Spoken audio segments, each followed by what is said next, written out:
Hello, today on my channel you will hear an amazing story about life. I hope you enjoy this story. This one struck me to the core. Honestly, I still can't forget it. Enjoy watching. Study Louisa. With an education you can't go anywhere. And I'll help you in any way I can, said Brianna to her daughter while she was studying at school. Louisa grew up an obedient, kind, hard-working girl. She never knew her father. She was raised by her mother and grandmother. Brianna tried hard to make sure that her daughter did not need anything and did not feel inferior to her friends. She worked all day long and only spent time with her daughter on the rare weekends she had. One day, when Louise was in 8th grade, she overheard a conversation between her mother and grandmother. "How could he do that?" Brianna almost cried. "I trusted him, and he—" "What's the use of crying after the time?" answered Victoria. "It's God's will. If it happened, then so be it. I'd like to raise Louise," her mother wailed.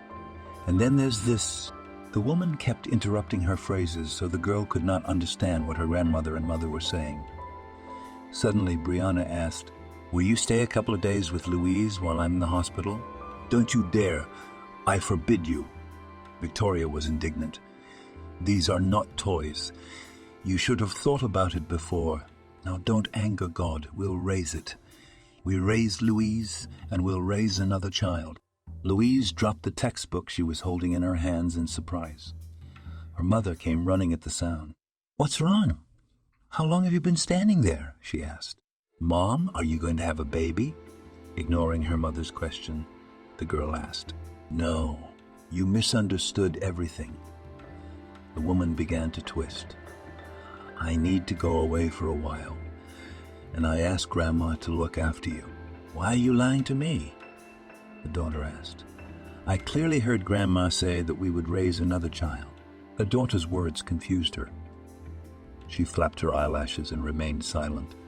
Victoria still did not interfere in their conversation, but seeing her daughter's confusion, she said, "Louise, you are an adult and have a right to know. It just so happens that you will soon have a little sister or brother." "Mom," Brianna tried to stop her. "Louisa, don't listen to her. Grandma's got it all wrong." Louise hugged her mother and whispered, "I've dreamed so much about having a sister. I prayed for it every night, and God has heard my prayers. I will help you with everything, but don't take away my dream. Together we can do it." Brianna was moved by her daughter's words. She pressed the girl against her and cried. Seeing this picture, Victoria exhaled with relief and said, "Well, thank God. I've got it all figured out." At the due date, Brianna gave birth to a healthy, beautiful baby girl and named her Martha. Louise, as promised, never left her sister's side. And when she was at school, Victoria took care of the baby girl. Brianna had to leave maternity leave after 3 months to keep her job. Martha's father never showed up at their house or showed any interest in their daughter, so the baby's birth certificate, like Louise's, had a dash on it. Victoria loved her granddaughters. She was very worried about them and feared that they would repeat their mother's fate. She often stroked their heads and sighed, saying, "My orphans." Louise did not understand why her grandmother called them that, because they had a mother and grandmother who loved them. But Victoria's words became prophetic. When Louise was finishing 11th grade, Victoria suddenly fell ill. The doctors couldn't make an accurate diagnosis, so they treated one thing or another. But the medicines didn't help. Every day she was getting worse and worse. Just recently, a woman full of strength was dying in front of her family.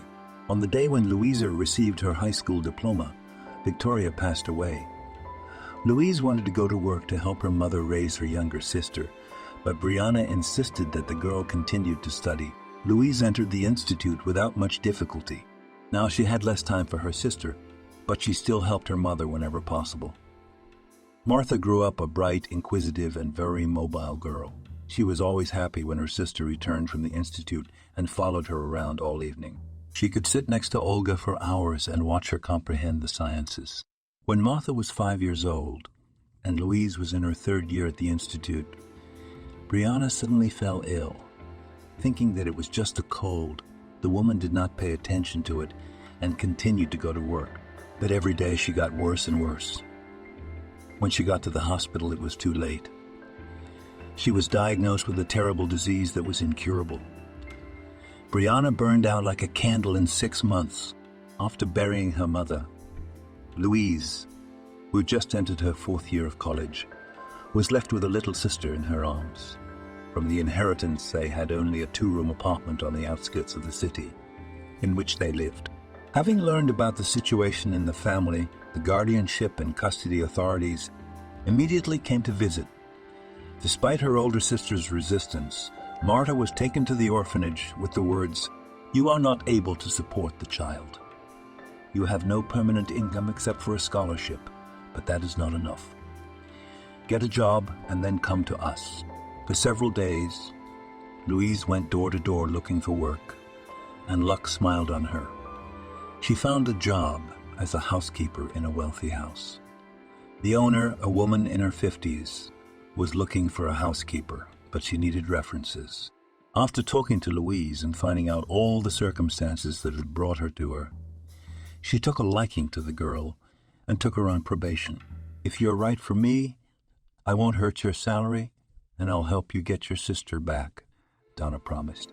Louise tried hard to please her employer, and after a few weeks she managed to get Martha out of the orphanage. She was happy even though it was not easy for her now. Early in the morning, Louise took her sister to daycare and drove to the other side of the city, where she had to take care of the housework. Good thing, even in the lifetime of her mother and grandmother, the girl learned to manage the household. From work, she ran to the Institute. In the evening, Louise would go to the kindergarten to pick up Marta, and the sisters would return home together. Marta, though she was still very young, often noticed the tiredness on her sister's face. At such times, she would sit down beside her, put her arm around her, and, like an adult, say, "It's hard for you, Louisa. But don't be sad. I'll grow up soon, and I'll help you with everything. The main thing is that we're together. Just don't leave me." Louise hugged Marta motherly and replied with a smile, "We will definitely manage everything." Louise was pleased that she had found a job and was able to bring her sister home. Over time, she became attached to her employer. The relationship between the owner and the housekeeper was warm, even friendly. The girl was surprised by only one thing. Why does a nice in every way, kind in every way, smart, intelligent, wealthy woman lives alone? She did not dare to ask directly, and Donna did not tell anything about herself. One day, while cleaning, Louise came across a photo album and couldn't resist her curiosity. One page after another, she looked at the pictures of young Donna. Some of them showed her posing alone. Some had her friends by her side. Only one picture showed Donna with a handsome young man. They looked very happy. Engrossed in the photo, Louisa did not notice how the landlady entered the room. When she saw the photo album in her hands, she said, "All my memories are in it. Friends, colleagues, just acquaintances." "And who is this?" Louise asked, cautiously pointing to the picture of a young man. "You're both so happy here." Donna sat down next to her, took the photo in her hands, looked at the smiling faces for a few minutes in silence, as if remembering the events in which it was taken, and then spoke. "You're right. We are very happy here indeed," she said. "This is Jack, my fiancé. We are 30 years old in this photo. We loved each other, I thought.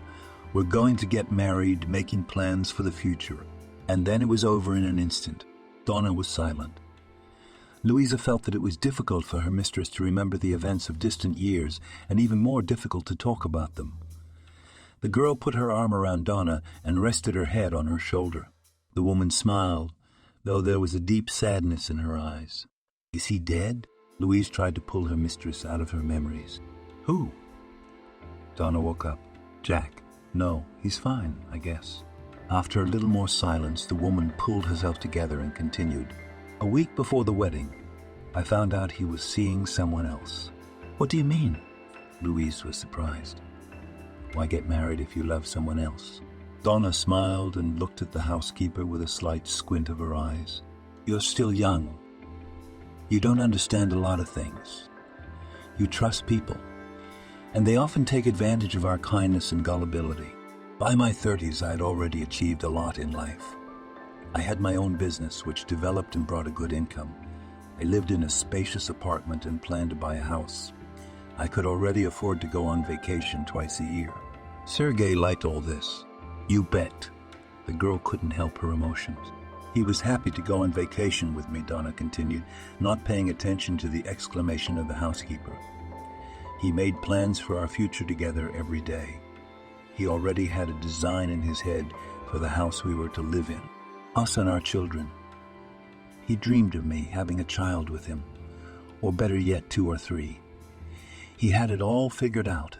By his own admission, he wanted to marry me, put me on maternity leave and take my place in my business. He gradually transferred the money into his accounts, and then, would fly away to his dove, who for the sake of enrichment was willing to endure all this, waiting for him. What a horror! Louise was genuinely amazed. 3 years before the events I described, he came to work at my company. His good education and experience spoke in his favor. Jack was a quick learner, quick to grasp things. His determination, diligence, and persistence were amazing. At first, he caught my attention as an employee.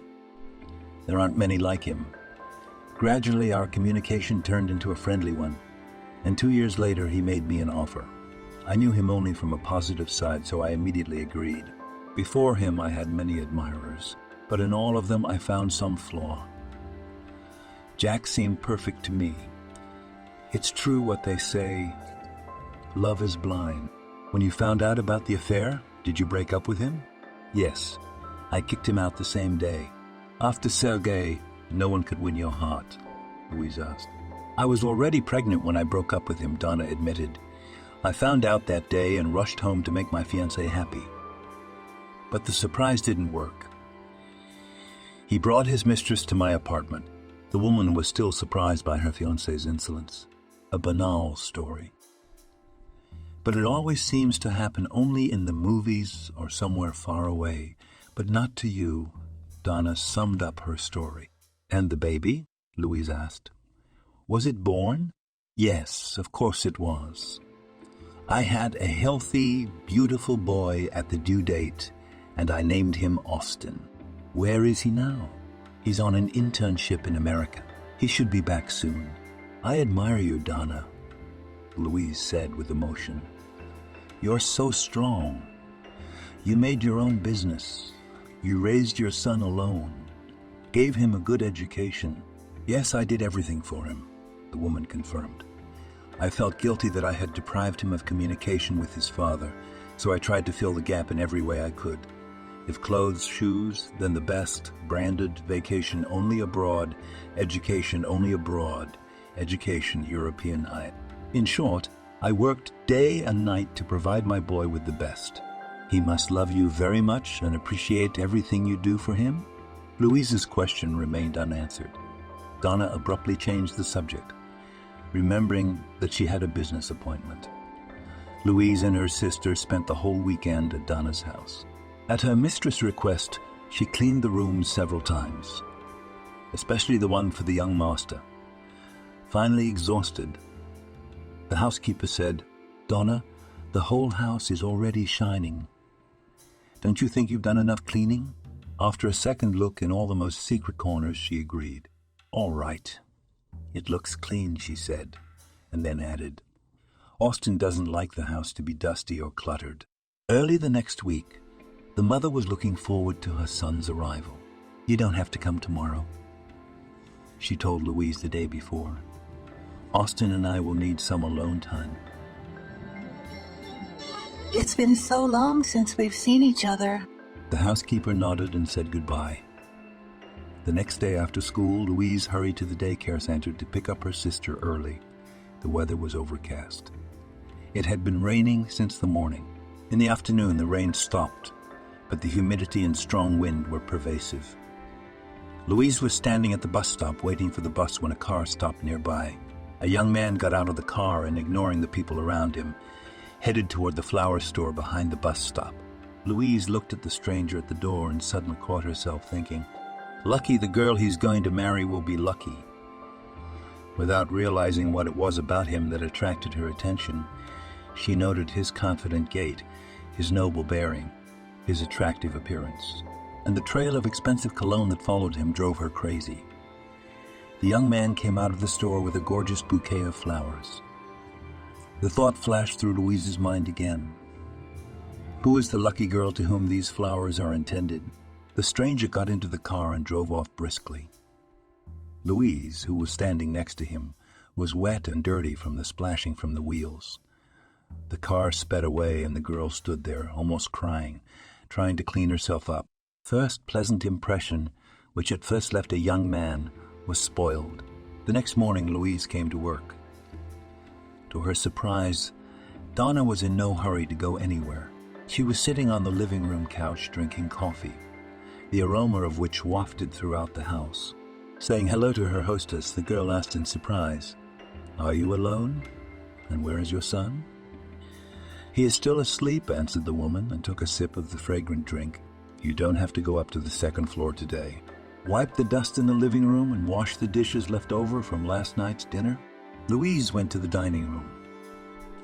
She was surprised to see on the table the same bouquet of flowers that had been brought from the store by the stranger who had doused her from the puddle the day before. While the housekeeper washed the dishes, the young master went down to the living room. Turning off the water, Louise found herself an unwilling witness to part of the conversation between mother and son. "This is my life," said the young man, "and it is for me to decide how and with whom to spend it. I think I have the right to express my opinion on this," came Donna's voice. "It seems to you," answered the son, and went to the dining room.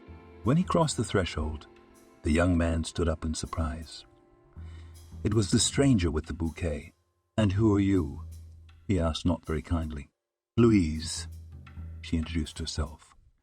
"I am the housekeeper." "Ah, I see," he said, with what she thought was a twinge of squeamishness, and went into the refrigerator. "Can you make an omelette?" "I do, only it's not." Louise wanted to say that cooking was not her job.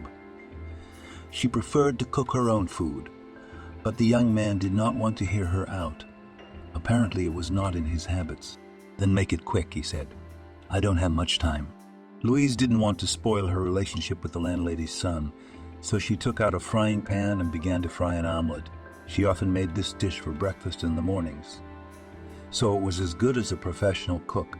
"Mom, it's been a long time since I've had an omelet like that," said Austin.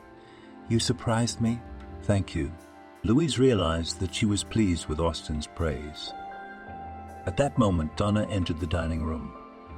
Now she was in full dress, as always. "I see you two have met," she said.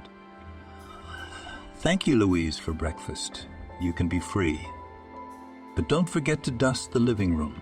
After finishing her work, the girl walked along the road towards the Institute and replayed in her head the events of the last 2 days. Something was wrong with Donna and Austin's relationship. For all his external attractiveness, there was something repulsive in the young man's behavior. On the one hand, that gorgeous bouquet for his mother, and at the same time, the rude conversation with her in the morning. Louise remembered with what impatience Donna waited for her son, and now they behaved as if they were strangers to each other. She couldn't stop asking herself, why did Austin have such an attitude toward the closest person to her? What could she have done to displease him?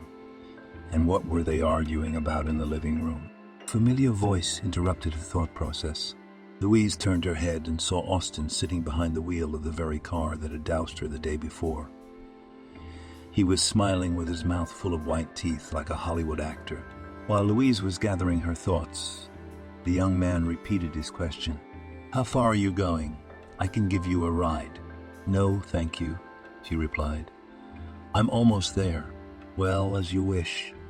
Austin said with a shrug of his shoulders and drove off sharply. One day, Louise came in when Donna was no longer home. After cleaning up, the girl was about to leave, but Austin stopped her. "Are you leaving already?" he asked. "I was going to ask you to clean my room." Louise took a vacuum cleaner, a rag, a bucket of water, and went up to the second floor. All the time she was skillfully operating the vacuum cleaner, Austin stood in the doorway and watched the cleaning. At one point, Louise felt out of place. "Is something wrong?" she asked. No. I love watching other people work. Have you tried getting a job?" Austin didn't like Louise's question. He wrinkled his nose and concluded, "You're impertinent," and then added, clearly wanting to put her in her place, "But what can you take from a housekeeper? You've hardly been taught manners." "I see you didn't go to etiquette school either," Louise suggested in the same tone. "If you'll allow me, I'll take over." "Of course." "The money has to be paid," Austin said and left the room. Having finished cleaning, Louise went downstairs. Austin was lying on the sofa in the living room. When he saw the housekeeper, he stood up and looked at her from head to toe and asked, "Is it over already? So soon? Check it out. If there's anything wrong, I'll fix it." With a hum, the young man went upstairs. After a minute, he looked out of his room and said, "That'll do for the first time." "Thank you, and that's it," Louisa replied, and headed for the exit. "Why did your mother take you?" he said to her. "You're always in a hurry." "What if I need a housekeeper tonight?" "Donna is quite satisfied with my candidacy." The girl was not confused. "You should hire someone else. You're too talkative," the young man said irritably. "This is no way for a servant to behave, and you find yourself a deaf mute. She will not hear your rudeness and will not cross you," Louisa replied and disappeared behind the door. Austin shook his head unhappily and went back to his room. He wasn't used to being spoken to like this. Usually girls looked him in the mouth, trying to please the enviable beau. But now some housekeeper had taken the liberty of speaking to him disrespectfully. It really hurt the young man. And at the same time, Austin was impressed by Louise's boldness and sharp wit. The next day, the young master got up early. Louise caught him in the kitchen as he rummaged in the refrigerator. Donna was finishing her coffee and giving her son advice on what to eat for breakfast. "Maybe our housekeeper could make me something," Austin suggested, looking at Louisa. The girl looked at him, then at her hostess. Catching her questioning look, Donna said, "Louisa, if it's not too much trouble for you, feed my hungry son. At the end of the month, I'll recalculate your paycheck." The housekeeper quickly threw on an apron and started preparing breakfast. Meanwhile, the housekeeper said goodbye to the household and left for work. While Austin devoured Olga's cheesecakes, she began to clean up. Wiping the dust in the office, the girl felt a stare. Turning around, she saw Austin standing on the doorstep, watching her every move. "Did you need something?" she asked. "I wanted to thank you for the cheesecakes," he said. "I'm glad you liked them." The girl wanted to continue her work, but she noticed that Austin was not leaving. "Anything else?" she asked. "You're feeding me breakfast," the young man replied. "Let me take you to lunch." "Thanks, but I eat lunch at the Institute in the cafeteria." "I see. Where do you get the money for restaurants?" "But don't worry. If I invite you, I pay." "You're an amazing man," she said. "Apparently wanting to thank you, you managed to offend." "I do not need your restaurants. I trust the canteen at the Institute more." "Come on, don't pout." Austin tried to reconcile. "I don't understand your stubbornness either. You're invited to a restaurant, and you refuse." "Aren't you used to rejection?" Louise suggested. "Usually girls jump to the ceiling when I ask them to spend time with me," Austin admitted. "I've had enough of your company here," she retorted. "And your ceilings are high. I can't jump, so I'm not going to try." "Okay. We don't have time for lunch, so why don't we have dinner tonight? If you don't want to go to a restaurant, let's go to a cafe or a canteen," he said, and grinned. "Maybe I'll like it there too." "I don't think so," Louisa replied. "Dine with your sportswomen where you're used to. I'll make do with homemade cutlets." "Well, as you like," said Austin, not hiding his displeasure. But if you change your mind, let me know. My offer still stands. Are you in a hurry again? Austin asked when Louise was about to leave. Shouldn't my room be cleaned? You were asleep. I didn't want to wake you, she replied. I have to go to the institute. If you can't wait until tomorrow to clean, I can come back after school. Do me a favor. After class, Louisa went to work. Donna wasn't home yet, but Austin welcomed her with open arms. I thought you weren't coming. Ignoring her young master's nagging, Louise changed into her work clothes and headed upstairs. What was her surprise when she entered Austin's room? Orderly and clean, everything was in its proper place. Surprised housekeeper turned to the young man who had followed her and asked, Did you clean it yourself? Do you think I can't even tidy my own room? He answered her question with a question. I didn't say that, Louise remarked. Then why did you have to invite me? It's a good thing the institute is within walking distance of your house. Otherwise you wouldn't be lured to dinner, Austin explained. What dinner? She asked, not hiding her annoyance. I have to go to kindergarten. My child is waiting for me and I'm going to have dinner here. While Austin was digesting what the housekeeper had said, Louise went downstairs, changed her clothes and headed out. She was stopped at the door by the young master. So you have a child? And you're breaking like a girl, he said, and grabbed her arm and pulled her to him.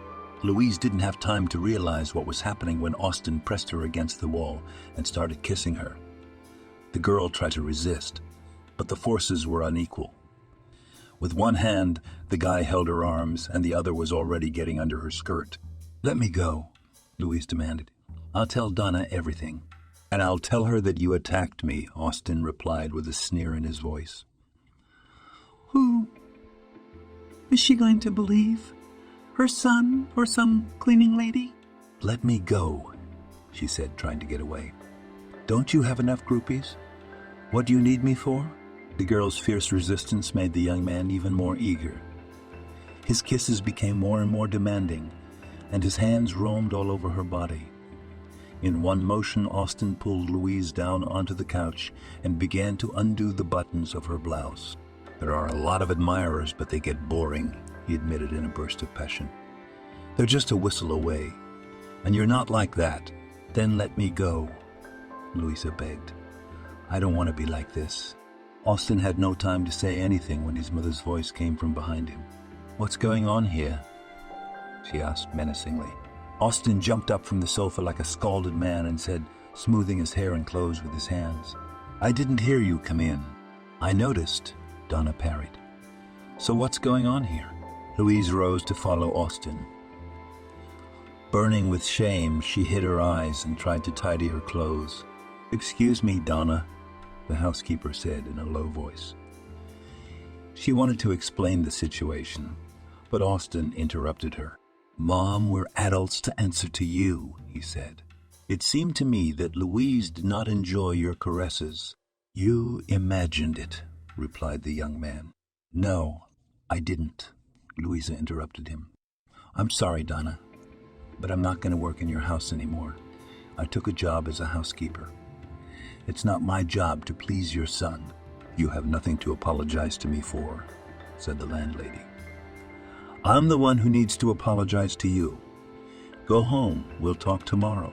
Louise grabbed her bag and quickly ran out of the house. She wanted to forget this nightmare as quickly as possible, but the scent of Austin's expensive cologne followed her all the way home. It wasn't until she took a shower that she was able to get rid of the intrusive scent. The next morning, Donna called Louise herself and asked her to come to her house. Austin wouldn't be there, she warned. But we need to talk. Half an hour later, Louise was already at Donna's house. Don't be angry with my son, she asked. He thinks money can buy everything and everyone. It's probably my fault. Like any loving mother, I always wanted the best for him, so I worked 20 hours a day.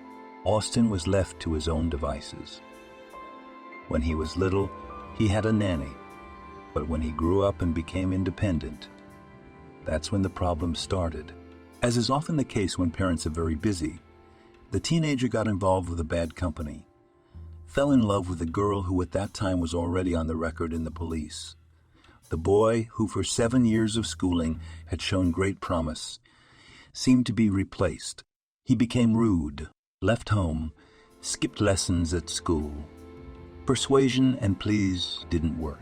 In order to pull him out of this company, I had to change my place of residence and the school my son attended. Austin was very worried about parting with this girl, blamed me for all the deadly sin. For a few years our relationship was very strained, but gradually my son got his head on straight. He graduated from school with a silver medal and entered the institute. Everything seemed to be back to normal, but the spoiled relationship with my son never fully recovered. In his eyes, I remained forever busy mom, who first deprived him of his father, and then his favorite girl. But it's been so long. Louise couldn't contain her emotions. Your Austin is a grown man. He's only grown up, Donna replied. But in his heart, he's still a hurt little child who takes revenge for his wrongs whenever he gets the chance. But you said he was on an internship, Louise recalled. Yes. Austin had graduated with honors and had been offered a position with a well-known company, but he had to do an internship first. I hoped that being away from me would change him, and I thought it would. But yesterday I caught you. It wasn't my fault, Louise said. I was about to leave, but I believe you, the landlady interrupted her. You don't have to justify yourself to me. I thought my son liked you, and I hoped that you and he could have a relationship. But I guess I was wrong again. I don't think I'm the right girl for him, Louise said. We have different attitudes to life and people. Maybe, agreed Donna, but I still want to ask you not to leave my house. I've grown attached to you, and it's hard to find decent, honest people like you these days. After a short pause, Louise shook her head and said, No. I'm sorry, but I don't want to see your son again. I thought so, the woman admitted, and, taking an envelope with a few bills from her dresser drawer, handed it to the housekeeper. This is your paycheck. Thank you for your work, but you should think about it. Maybe you'll change your mind. A few days passed after Louise was fired from Donna's house. During the time she'd been working, she'd been able to put aside some money, which now came in handy. The allowance from the state was also a good help. Not to say that the sisters did not need anything, but they were not poor either. Louise's main concern was that the guardianship authorities would not come to check on them. Louise, will they take me back to the orphanage? Marta asked her sister every now and then.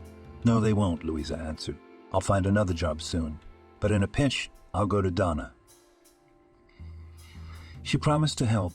It's a shame you don't work for Aunt Donna anymore. I liked her, Martha confided to her sister on the walk.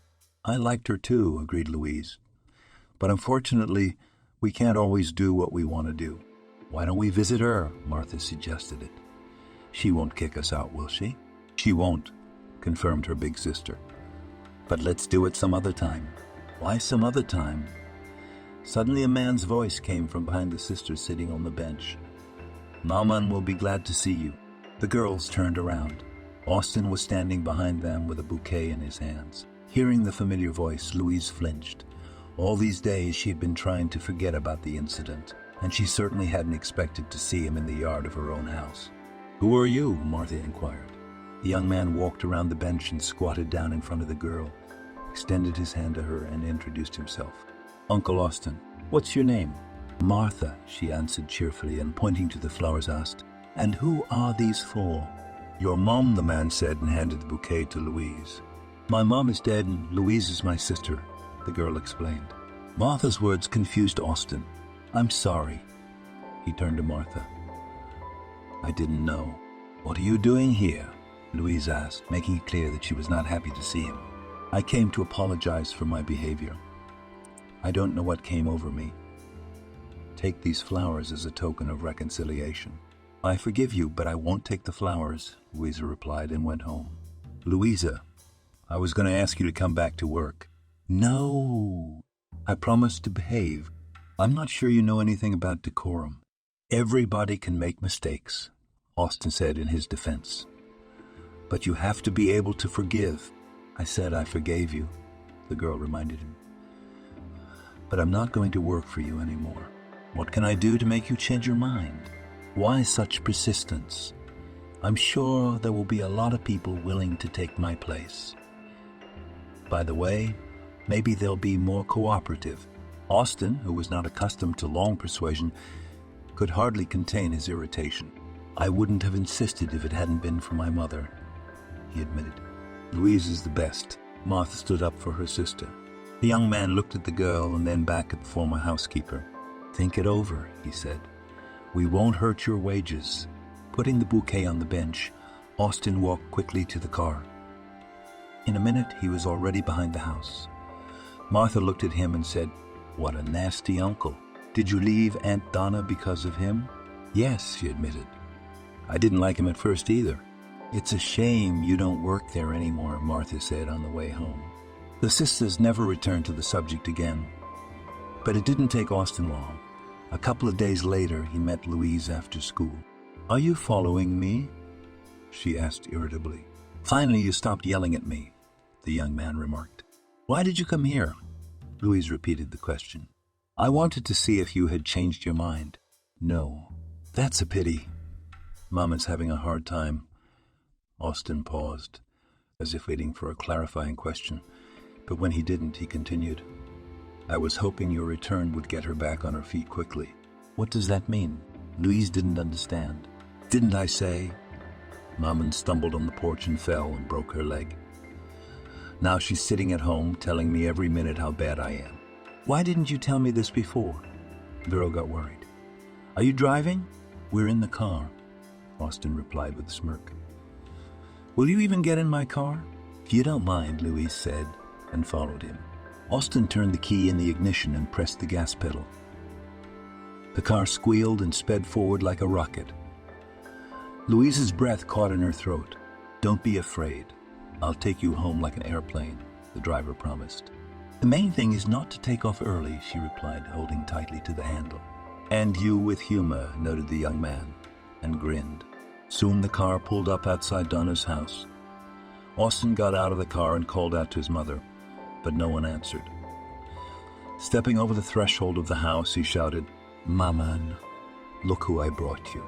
Louise appeared at the door. She immediately saw the owner sitting on the sofa in the living room with a plastered leg. Donna was overjoyed to see her guest.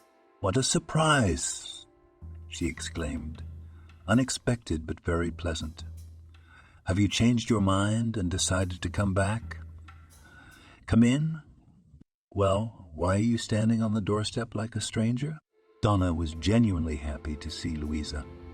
She didn't know where to sit her or what to serve her. Well, you two talk, Austin said, going upstairs.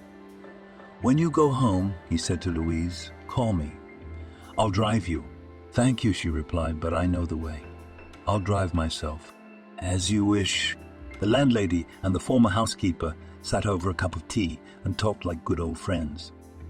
Donna was interested in the girl's studies, her plans for the future, asked about her younger sister, and did not fail to complain about the accident that had happened to her 2 days ago. But most of the time, the woman talked about her son. I think Austin has begun to grow up, she admitted. He is changing in front of my eyes. He stopped being rude, became more restrained and patient, helps me around the house. And most importantly, he went to work. It's about time he got his head on straight. Yeah, Donna agreed. But I think you can take credit for that. Me?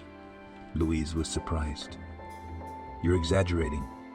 I haven't worked for you for half a month. It was after you left that I started to notice a change in my son.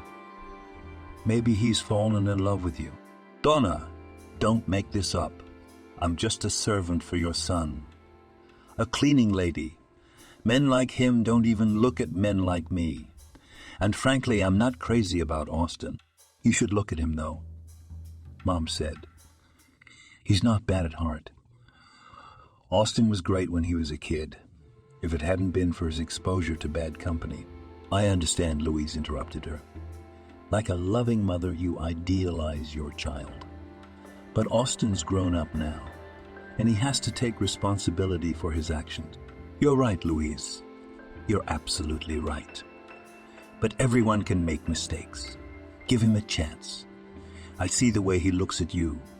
You're not like the rest of his girlfriends, mercantile, glossy, capricious dolls who are used to having fun and doing nothing. You're real. You're just like me when I was young. That's probably why I'm so attached to you. I am flattered to hear you say that, Louisa replied. But don't try to set me up with your son. I am not sure that we both need it. The conversation was interrupted by the sudden appearance of Austin.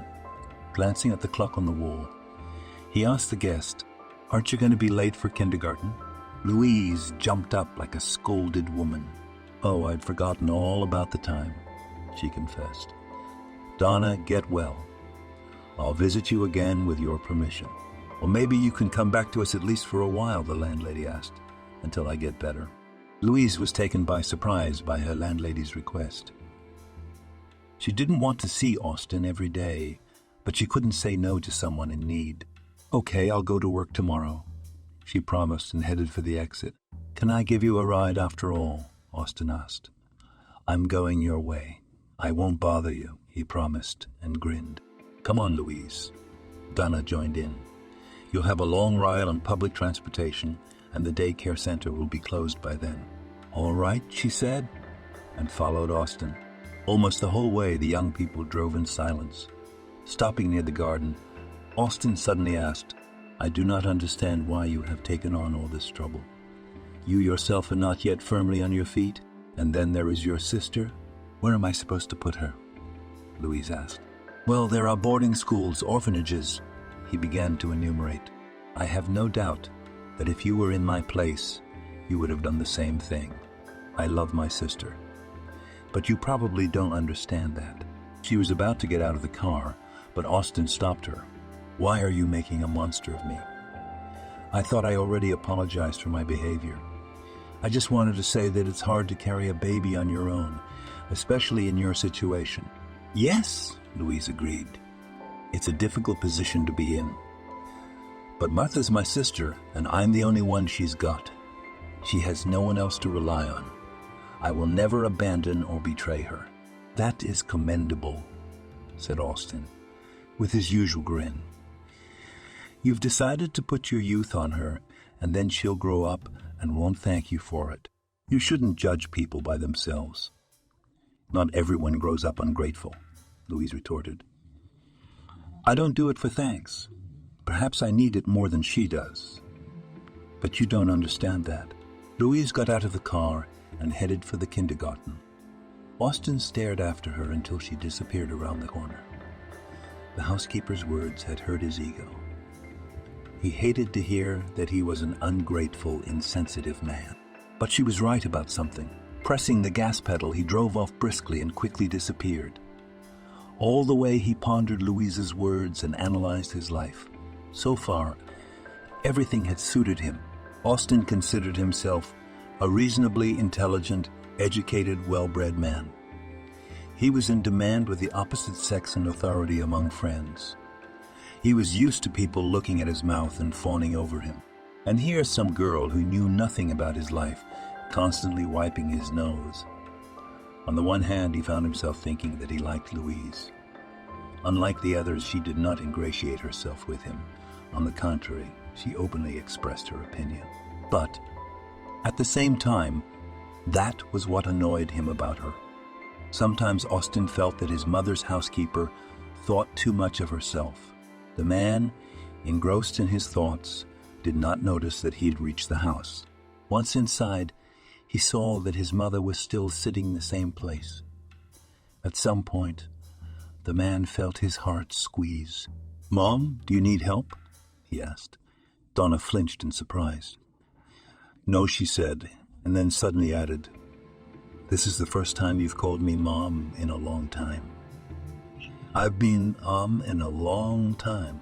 I've been and mother to you for a long time." "Did something happen?" "No," Austin answered. "I just suddenly realized that I have no one else but you." Tears glistened in the woman's eyes. Austin, pretending not to notice, went quickly upstairs and hid in his room. The next day, Louise arrived at Donna's house as promised. Austin wasn't home, but his mother wouldn't stop talking about him.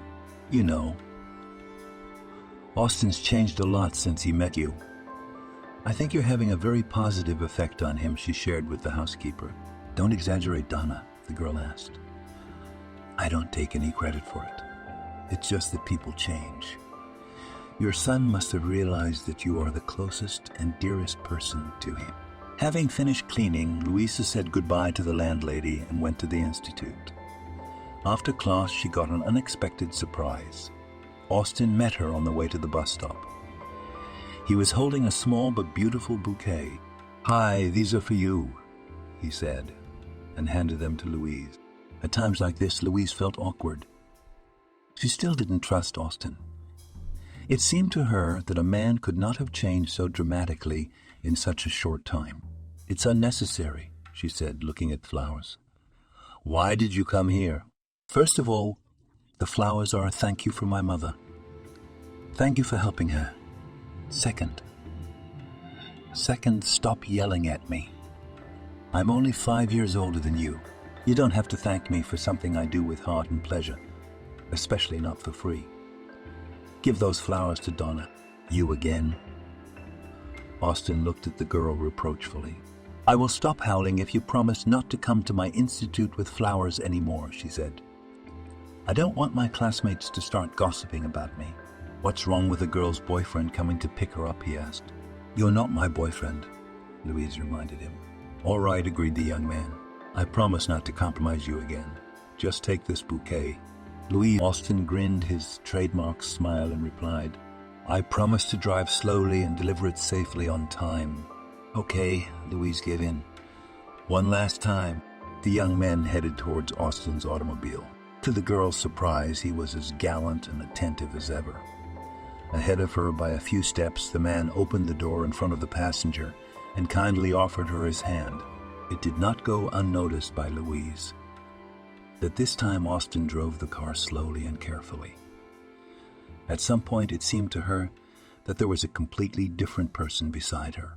Not so long ago, the arrogant snob had magically transformed himself into a well-mannered, intelligent man, pleasant in every way. On the one hand, Louise liked this change in him. On the other hand, it frightened her, something fake about it. What are you thinking about? Austin asked, noticing the passenger's absent gaze out the window. About how a man can change in a few days, replied Louise. Are you referring to me? He clarified. Yes. I don't believe in such metamorphoses, she admitted. You're obviously up to something. I just don't know what it is. You're wrong. The young man tried to persuade her. It was my behavior before that was fake. I'm used to acting like that, he admitted. Women like confident, persistent, goal-oriented men. Confident but not cocky, Louise corrected him. Persistent but not insolent. Determined but not pushy. So you think I'm a pushy, self-assured, impudent man? Austin concluded. Yes. Louise's answer discouraged him. He was still unaccustomed to her honesty and directness, and at the same time, it turned him on. No woman had so far stirred his mind as Louise had. Her behavior aroused mixed feelings in him. On the one hand, he was magnetically drawn to her. On the other, he wanted to punish her for her unapproachability and intransigence. Here we are, Austin announced, stopping outside the nursery. I'll wait for you here. No need. It's just a short walk from here to our house. We'll walk with Martha. I don't mean to be intrusive, the man said, mindful of the conversation. But could I keep you company? Louise shrugged her shoulders and headed toward the kindergarten. Her sister ran out to meet her. Noticing Austin behind her, she asked in her ear, What's he doing here? We met by chance, Louise explained in a whisper, and he offered me a ride. Did he also give you flowers by chance? She asked in a whisper, and then she said, I don't like him anyway, even with flowers. After walking the sisters to the entrance, Austin suddenly suggested, maybe on the weekend we can walk in the park or go to the zoo together. No, Martha replied firmly. We had other plans. Louise was used to her younger sister's development, and Austin was discouraged by the little girl's answer.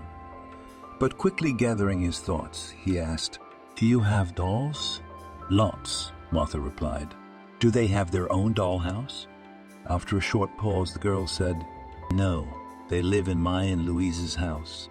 "But everyone should have their own house," Austin insisted. "Would you like us to buy your dolls a house too?"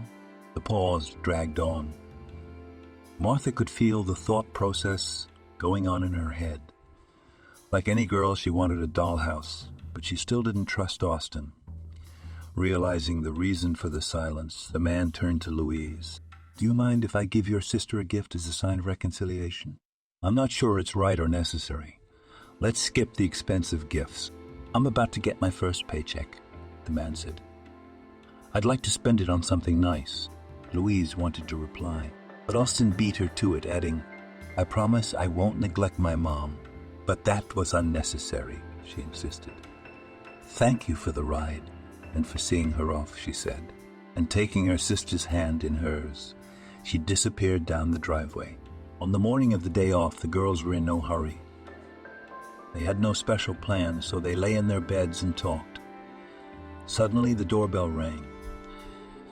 Jumping up like a scalded woman, Louise ran to the bathroom, shouting on the way. "Who?" "It's me, Austin," came a voice from outside the door. "Wait," commanded the girl, and disappeared into the bathroom. Martha had made her bed and her sister's, and after glancing around the room and making sure everything was in order, she opened the door. The man was holding a huge box. As he crossed the threshold, he set it on the floor and said to Martha, "This is for you. Unpack it." The girl looked from the giver to the gift with disbelief. She guessed what was in the box, but did not dare to open it without her sister's permission. "Don't be shy," Austin urged her. "I promised you a doll's house, didn't I? Take it. I'm not going to carry this weight back, am I?" Martha's last argument seemed reasonable, and she began to remove the wrapping. After a hasty shower, Louise came out of the bathroom wrapped in a towel. She hadn't expected to see Austin here, so she froze in surprise for a few seconds and then disappeared out the door again. That was enough time for the man to get a glimpse of the housekeeper's chiseled figure. Her smooth legs, graceful arms, straight posture, slim waist, and narrow shoulders were as if chiseled by a talented craftsman. In such a way, Louise stirred Austin's imagination even more. In his mind, he was already imagining her in his arms. He had never wanted a woman so badly in his life. A moment later, Louise came out in the robe she had to get out of the laundry basket. But even in her crumpled housecoat, she looked very attractive and desirable. "I told you not to open the door to strangers," she reproached her sister. "But he's not a stranger," Martha replied, taking the doll's house out of its wrapping. "What the hell is this?" her older sister asked sternly, looking at the toy.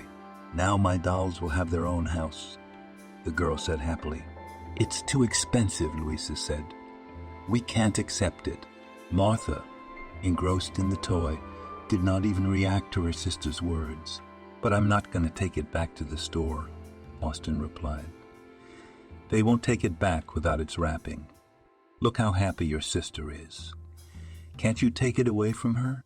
"Then I'll give you the money from my paycheck," Louisa suggested. "I will not take money from you," replied the young man. "But if you have extra, you can take me to the movies." "All right," she agreed. "But first, we need breakfast." While Louise made pancakes, Austin helped Martha set up the dollhouse. From the outside, they all looked like a close-knit family. Despite her distrust of the hostess's son, Louise watched her sister and the guests play with amusement. For a moment, she thought that he was indeed a kind and decent man. And the incident of molestation in the drawing room was only a misunderstanding, which Austin had long since repented of. "Pancakes are wonderful," praised the hostess. "You haven't tasted Louise's cakes yet," Martha added with pride in her voice. "Martha, you have to address adults as you," her sister corrected her. "Uncle Austin told me to call him you," she said. Louise looked questioningly at the guest. Austin, as if nothing had happened, said, "Why the ceremony? I think it's easier to communicate this way." After breakfast, Austin, Louise and Martha went to the biggest shopping and entertainment center in the city. There was everything there: a movie theater, a cafe, A restaurant, a playground, a skating rink, a petting zoo, a bowling alley, karaoke, and lots of stores. Once there, it was hard to get out of there. On weekends, the place was more like an anthill. All the townspeople seemed to gather there. The sisters seldom came here, so this time Martha decided to go around as much as she could. They spent the whole day in the center. In the evening, they returned home tired but very satisfied. Martha fell asleep in the car, so Austin volunteered to carry her to bed. After putting the baby to bed, Louise offered her guest tea out of politeness. "I'd love to spend a few more minutes with you," the man admitted, sitting down at the table. The tea party dragged on. Austin did not want to say goodbye to the lady of the house, and Louise, seeing him from the other side, changed her initial opinion. She was convinced that Austin could be a caring, attentive, kind, and understanding man. It was the kind of man she liked more and more. She caught herself thinking that she didn't dislike him anymore. Among other things, Austin was an interesting conversationalist. "It's late, finally," Louise said, glancing at her watch. "Yes, sorry, I'm sorry," Austin replied, getting up from his seat. "Time flies with you. Why don't we all go out again sometime? Maybe." Austin stood on the doorstep and looked at Louise.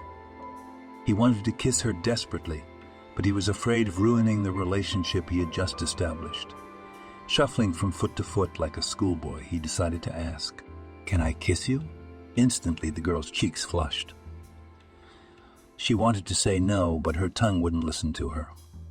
A second pause, and Louise felt Austin's moist lips on hers. Without wanting to, the girl reached for him. She wrapped her arms around his neck. Austin put his arms around her waist and pulled her to him. This kiss, filled with tenderness and affection, was nothing like that first kiss. Louise felt herself starting to lose control of herself and the situation. But suddenly, Austin pulled her away from him, just as gently, and said, "See you soon." Donna was on the mend quickly. Louise came to her house every day and cleaned her house. She also had to cook meals now. It was good that the vacations had started, and the housekeeper had a lot of free time.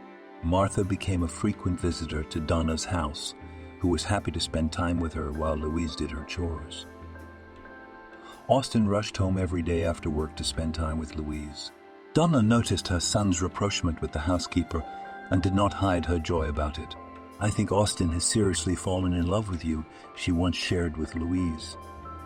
"It's like he's been replaced." It's true what they say, love works wonders. Louise only smiled at these words and lowered her eyes in embarrassment. She, too, saw this change, which made her look at the man with different eyes. She felt that she was falling more and more in love with him every day. Alone with Austin, her heart was racing as if it was trying to jump out. Only a little worm in her head kept her mind on her own. It was like it was drilling at the same place, not allowing her to relax and forget. Martha, in spite of her young age, was thinking maturely. "Uncle Austin may be a good man, but he's not for you," she told her sister privately. "You're different. You seem to like him, don't you?" Louise asked. "Yes," she confirmed, "but he's not real. He's too perfect." When Donna's cast was removed, she was offered to go to a local sanatorium for rehabilitation. Without much thought, the woman agreed, taking a promise from Louisa that she would take care of the house during her absence.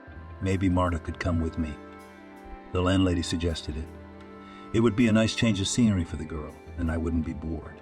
Martha gladly agreed to Aunt Donna's suggestion, and 2 days later they left for the sanatorium together. That same evening, Austin arranged a romantic candlelight dinner for Louise. Of course, the dinner was prepared by Louise, but while she was busy in the kitchen, he set the table in the living room, dimmed the lights, lit candles, and put on some nice music. What a surprise! The girl was surprised. Like in the best houses of Paris, why Paris? We're not the best either. I noticed. Demonstratively pushing back his chair, the young man invited Louise to the table, playing along with him, the girl lifting her skirt slightly, walked solemnly to the chair and sat down. Austin unsealed a bottle of red wine and filled the glasses. "I propose a toast to us," he said. Taking a sip, Louise put the glass back, but Austin made the toast again and again. Even a dense dinner did not relieve the girl, who was not used to alcoholic drinks, from a slight dizziness. "Maybe we should dance," Austin suggested, and taking Louise by the hand, led her to the center of the living room. To the quiet, peaceful sounds of music, the young people slowly twirled in a dance. Despite her outward calmness, Louise's insides were trembling. Every touch of Austin stirred her. Her heart periodically tried to jump out of her chest. The wine and the ever-present scent of Austin's cologne were intoxicating. At some point, Louise's legs felt cotton and her eyelids felt heavy. She rested her head on her bow's shoulder and felt his muscles tense. At the same moment, he picked her up in his arms and carried her to his room. "What are you doing?" Louise asked. "Don't say anything," Austin asked in a whisper. Going up to the room, he put her on the bed and lay down next to her. Feeling the girl's inner resistance, he kept her in his arms.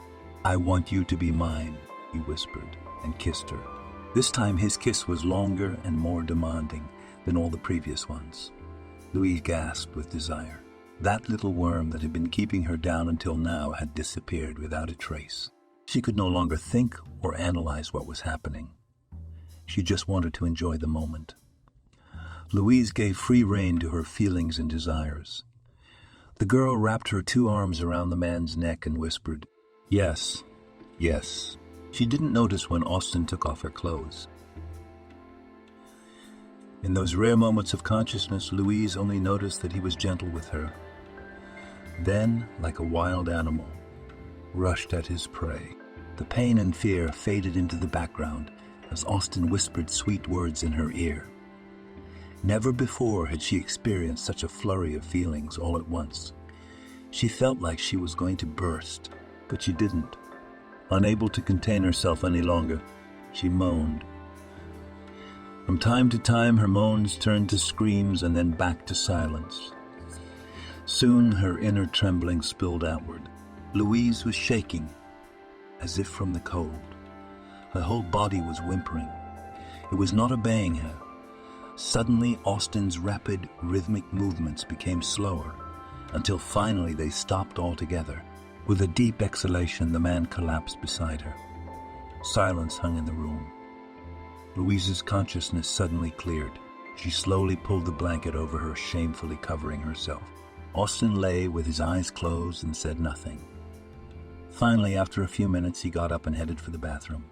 Louise didn't know what she should do. On the one hand, she realized that nothing supernatural had happened between them. On the other hand, she was ashamed of her weakness. While she pondered, Austin showered and returned to her, wrapping his torso in a towel. Seeing the girl's embarrassment, he lay down next to her and asked, "How are you feeling?" "Fine," she replied faintly. "You really didn't have anyone before me," Austin said, as if still in doubt. "I thought there were no more of them left nowadays." Louise said nothing, but pulled the blanket tighter around her.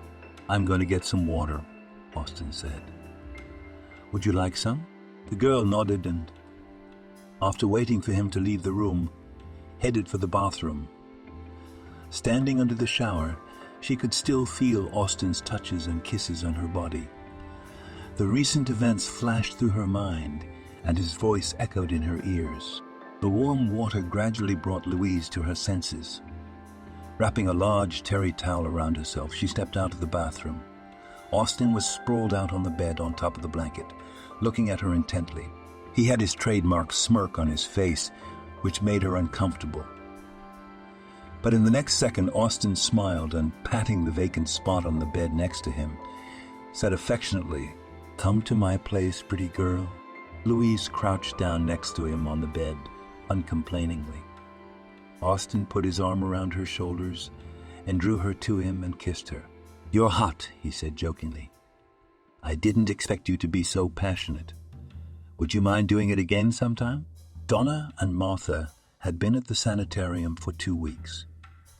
All that time she had been calling her son and the housekeeper periodically to tell them what she was doing and to ask about news from home.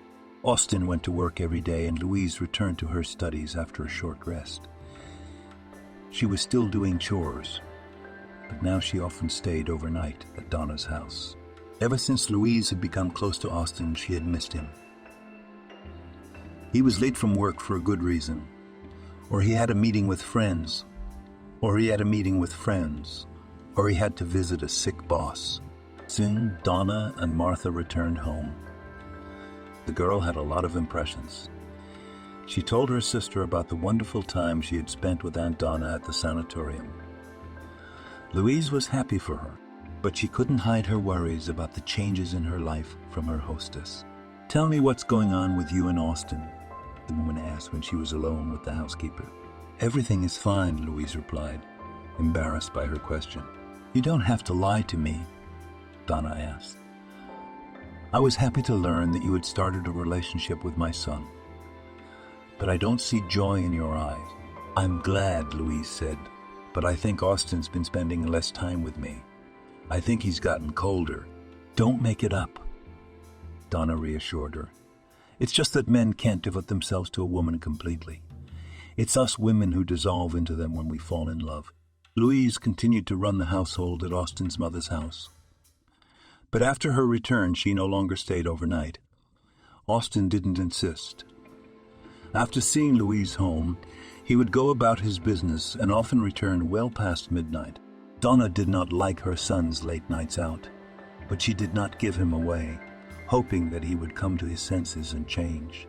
As time passed, however, nothing much changed. The woman noticed how sad her housekeeper was. She felt sorry for her, so she decided to intervene. "Austin, we need to talk," she said sternly one day to her son, who was going to another meeting with his friends. "Mother, not now," he asked her. The word mother cut Donna's hearing. Austin had been calling her mom lately, and she was insanely pleased with it. What had happened today? "Why mom again?" "Did something happen to you?" she asked. "Trouble at work?" "No. Everything's fine there. I'm still getting a tiny salary," the son replied in a disgruntled tone. "I've offered you many times to go into business with me," the woman reminded him. "I don't want my mother to be my boss," Austin said. "When you're ready to retire, then call me." "What's the matter with Louise?" she asked me directly. "What do you mean?" Austin pretended not to understand. "Don't pretend. Louise is a good girl. She'll make a fine wife. You're lucky she paid attention to you." "What? She took notice of me?" he interjected dismissively. "She should be thanking the universe that a man like me came her way." At that time, the housekeeper had finished cleaning and was on her way to the living room to say goodbye to the owners. The conversation between mother and son made her stop outside the door. Louise had never allowed herself to eavesdrop on other people's conversations before, but this one concerned her directly, so she put her ear to the keyhole for a better hearing and froze. "I'm sure she's grateful," her mother parried. "You've been dating for months now. When are you going to propose to her?" "What are you talking about, Mom?" I asked a normal question. When young people date, they make plans for the future. "Are you thinking of marrying Louise?" "No, of course not," Austin grinned. "Who am I? And who is she? Do you think I'm going to marry some housekeeper?" "She's only a housekeeper because of circumstances," the landlady said. "But you know she's about to get her high school diploma, right? So what?" Austin didn't give up. "What difference does it make?"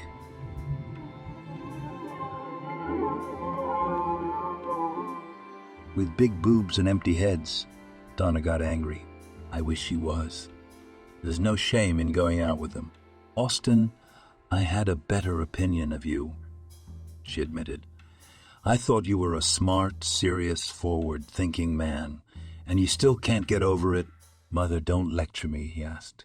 "I won't let you hurt Louise. The girl has been through enough in this life." "I'm not going to hurt her," the man replied. "Isn't that how it works? You meet and then you run away." Seeing that her son could not be persuaded, Donna bitterly waved her hand and left the living room. Frustrated, she headed for the stairs, not even noticing the housekeeper standing outside the door. Louise didn't move. Tears were streaming down her cheeks. She realized that Austin had deceived her. When she returned home, she cried into her pillow all night. The next morning, she woke up with a firm decision to sever all relations with the family in whose house she had worked for many months. Arriving at Donna's house, Louise made her way to the landlady's house. Austin had already left for work. Trying to hide the traces of her worries from the housekeeper, the landlady asked with a smile, "How are you, Louise? How's Martha?" Not wanting to beat around the bush, the girl said directly, "Donna, I heard you talking to your son yesterday. You do realize that under these circumstances, I can't continue to work in your house. Maybe things will change," she said with hope in her voice. "Maybe Austin would come to his senses." "You can't force a favor," Louise said firmly. "And I don't like to talk to him and pretend that nothing has happened." "Yes, I understand," agreed the landlady. "You're probably right. I'm sorry about what happened." "It wasn't your fault," Louise replied. "You don't have to apologize to me for your son. He is a grown man and he can take responsibility for his own actions." Louise hadn't worked at Donna's house for several days. She was completely absorbed in her studies to get Austin out of her mind. Martha realized that something was going on with her sister, but she didn't ask her questions unless she got an answer. Donna, feeling guilty, didn't abandon the girls. She often came to visit them with gifts. The women tried not to bring up the subject of Austin, pretending that he did not exist. When Donna came to visit her sisters again, she said, "Louise, I have an offer for you that you can't refuse." "Intrigued," smiled the girl. "I want to take you into my business," she informed me. "In a few months, you'll get your diploma and you'll be looking for a job. I suggest you skip the job search and come to me for an internship right now." "But I probably won't be able to do that," Louise said nervously. "I don't understand anything about your business." "What am I for?" Donna asked cheerfully. "I'll teach you everything. If you want to leave and work in your specialty, I won't hold you back. And if you like it, I promise you career advancement and a good salary." "Say yes, Louise." Martha jumped up and down. After a moment's thought, Louise smiled and nodded in agreement. "I'll do my best," she promised. "Thank you." A few months flew by.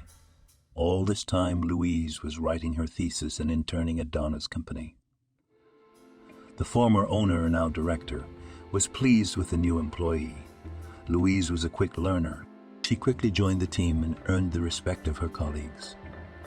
Now she devoted all her free time to herself and her little sister. Louise, knowing about her natural beauty, nevertheless, following the advice of her boss, began to visit beauty salons, watch her appearance, updated her closet, and enrolled in the gym. For a diamond to become a diamond, it needs a professional cut, Donna liked to say. And Louise had learned that. Young men looked at her and tried to ask her out every now and then. But Louise didn't have affairs at work. The memories of her failed relationship with Austin were still fresh in her mind. The girl was not ready to jump into the maelstrom again. One day, the director of the company came to work in a bad mood. Never before had she allowed herself to raise her voice at her subordinates, and on this day her shouting was heard from the very morning. Employees did not leave their workplaces, afraid to be seen by her. After gathering her courage, Louisa entered the principal's office and saw that the woman who had just raged was standing at the window, wiping tears from her face. "Donna, is something wrong?" Louisa ran up to her and asked. "Can I help you?" The principal didn't react to her words for a while. But then she turned, looked at the girl carefully, and answered, "Austin is going to get married." The news hit Louise like a blow to the head. All this time she had been trying in vain to forget Austin. She couldn't say that she still loved him, but his desire to marry someone else had hurt her feelings.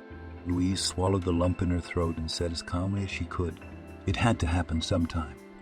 Maybe Austin will settle down now." "I hoped until the last day that he'd come to his senses and come back to you," Donna admitted. "I am flattered by your words," Louisa replied. "But I don't think I could forgive him So let him be happy with his girlfriend.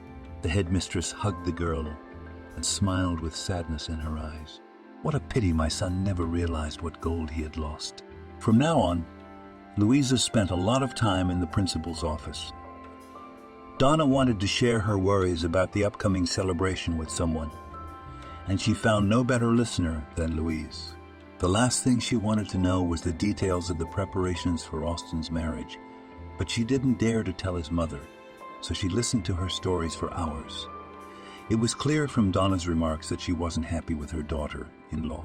A narcissistic painted doll, she said of her, born with a golden spoon in her mouth, and never took it out her whole life.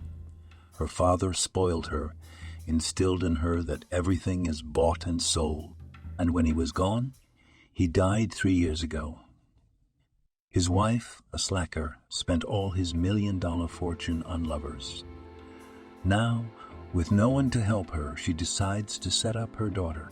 What they don't know is that Austin's broken living off me. Why don't you tell them? Louise asked. Why should I? Jasmine comes to our house and talks to me for hours about her great love for my son. Why destroy such love? And Austin? Does he love her? I don't know. Sometimes I don't think he's capable of feeling that way at all. I've decided to stay out of his life. Let them live as they please. Finally, the day finally arrived.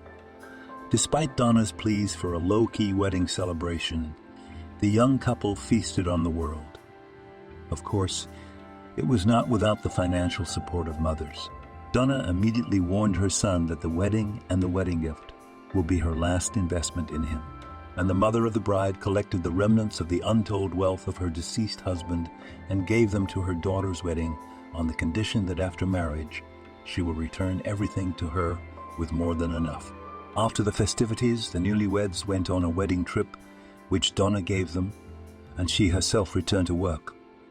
The director answered congratulations and questions from her subordinates, dryly and reluctantly. One could sense that the woman was worried about her son's future, but she did not change her principles. He is a grown man, not stupid, with a good education, Louise reassured Austin's mother. He'll be fine. You'll laugh when you remember how you shed tears for nothing. How kind you are, Donna said, not hiding her admiration. God give you a good fiancé. He will, laughed the girl. All in good time. Mama, I want to talk to you, said Austin on his return from the wedding trip. Let's talk, Donna agreed. Are you in some kind of trouble? No, the man was miffed. I just wanted to learn your business from the inside, so to speak. Well, this is unexpected. You've always been against the Mother Superior. Everything in this world is changeable, Austin replied philosophically. I've changed my mind. Maybe you'll want to hand over your authority to me too, when you're convinced that I'm doing a good job with your enterprise. Austin and his young wife had returned from a wedding trip the day before. Being weary on the road, they went straight to their room, whence they did not come out all the evening. It was not until the next morning, while Jasmine was lying in bed, that Austin came into the parlor and had an unexpected conversation with his mother. Well, I don't mind, Donna said.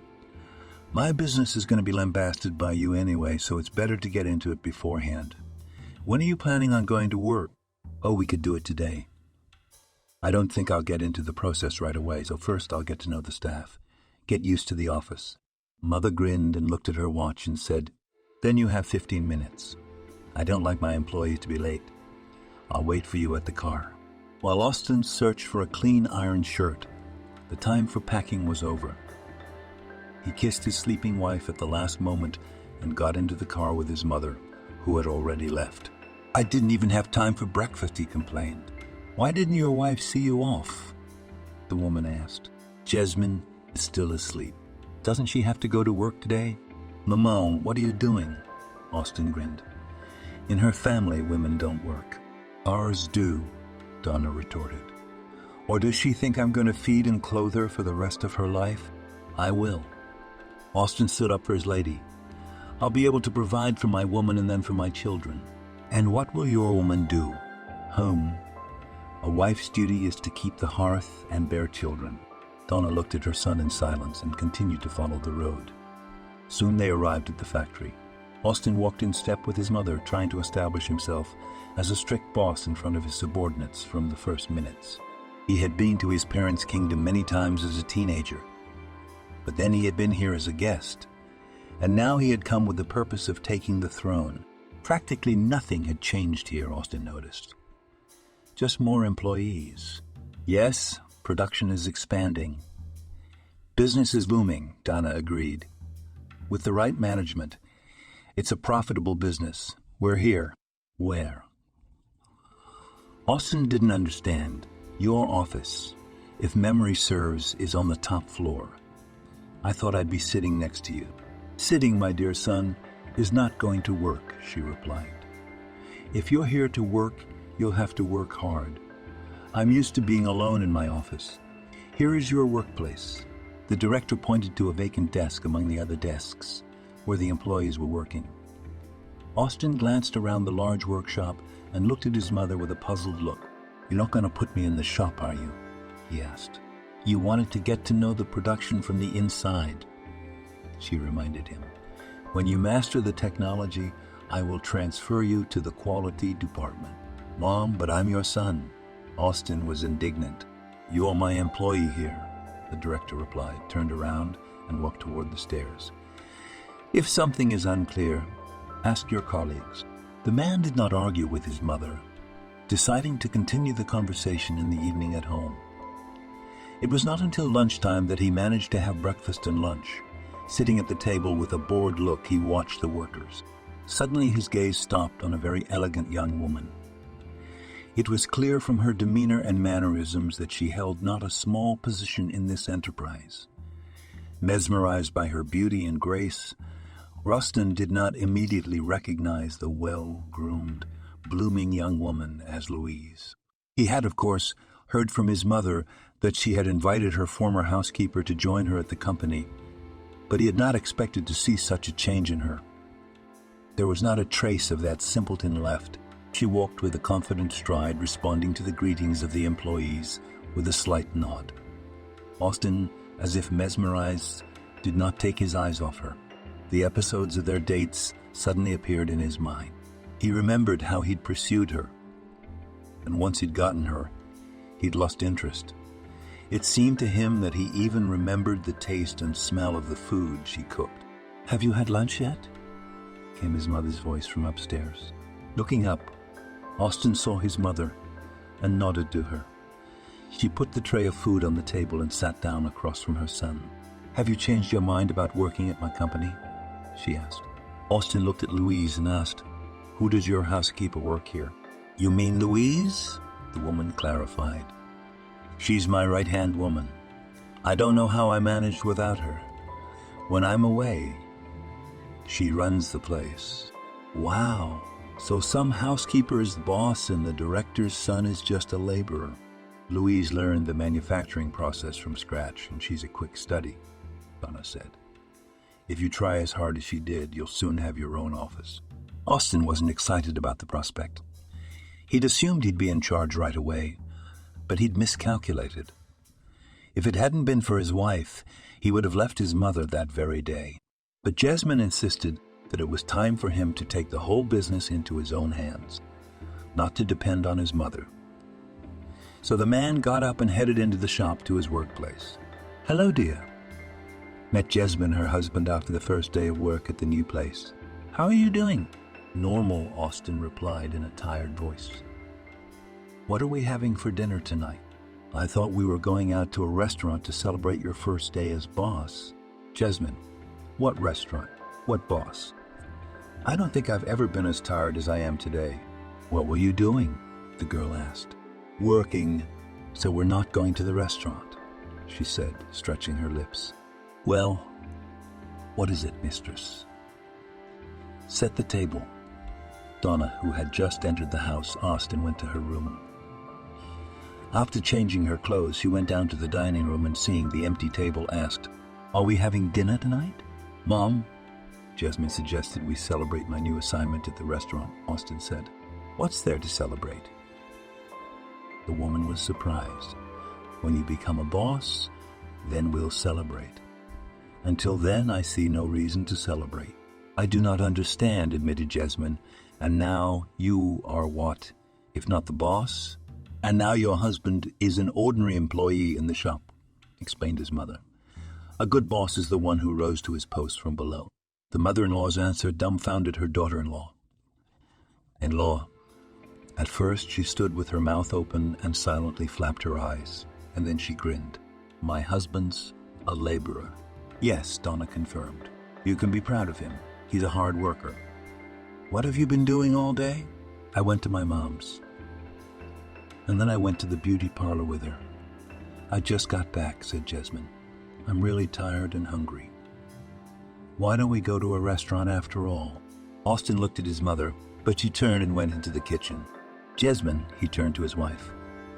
I spent a lot of money on vacation. The paycheck isn't due for a while.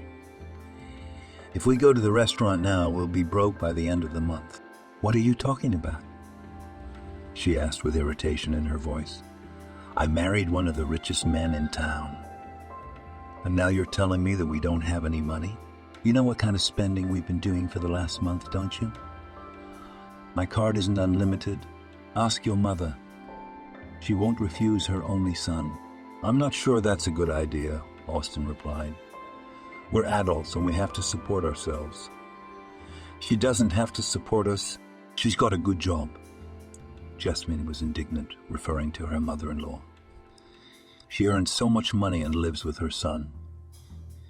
When you were single, all right, someone had to look after you. But now that you're married, you might want to think about moving out. Where would she go? Austin asked. It's her house. Why does she need such a big house all by herself? We have a family. We'll have children. At that moment, Donna appeared in the living room where the newlyweds were. Let's go to dinner. She called her son and daughter-in-law. Already sitting at the table, she warned Austin's wife, don't think it's going to be like this every day. There's never been a slacker in this family. If you don't work, you'd better keep the house in order and cook dinner. I'm not your housekeeper or cook, snapped at Jessamine.